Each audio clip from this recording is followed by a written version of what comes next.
Let's go on to our location report on the making of another film from the prolific Steven Spielberg organisation, Young Sherlock Holmes and the Pyramid of Fear. Spielberg didn't direct this one, he merely acted as co-executive producer and gets a screen credit that says Steven Spielberg presents. Anyway, it's a sort of prequel to Arthur Conan Doyle's stories of Holmes and Watson, since it introduces these characters when they're both at school, long before Conan Doyle had even met them. And it tells of the adventures they share and the mysterious crime they solve. Background action. You can run errands for me, work as my assistant. I might get caught, and that would mean trouble. You would let trouble ruin an opportunity for adventure. Production design is a very important part of this film. The film just comes alive because of it.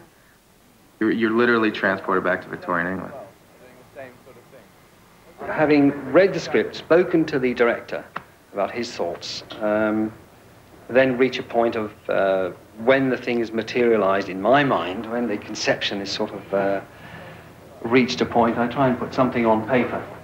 Often it takes 3, 4, or 5 sketches to arrive at that point. Then I make a model, which then becomes a full-scale set built on a soundstage. This particular set is for Professor Waxplatter, who lives on the roof of the school. He's an eccentric professor, so I took advantage of his character and filled the room with his strange and crazy inventions. I think there ought to already be somebody down there. We're here at Industrial Light and Magic, shooting one of the effect sequences for the film, a hallucination sequence.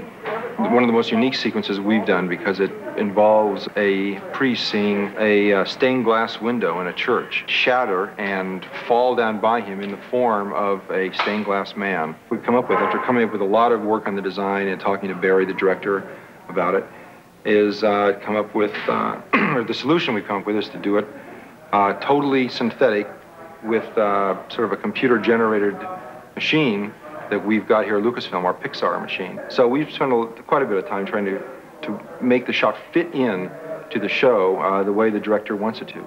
Barry Levinson and I first met, I guess, about 4 or 5 months before the film started shooting, and we had a few productive meetings. I mean, it was a terrific experience working with Barry because he had the exact vision that I did for the film. There's a thing about there's much confidence. Oh, right, okay. Same kind of quality. I know, I'll stop. Okay.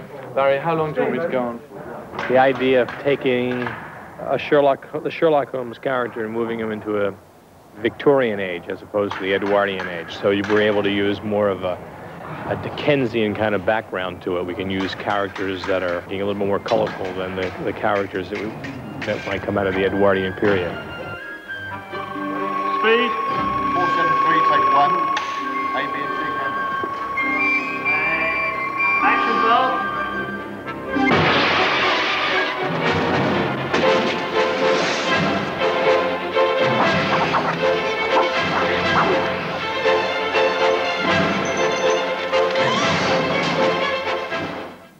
Like Jagged Edge, Young Sherlock Holmes opens here on March the 14th, just in time, presumably, for the school holidays.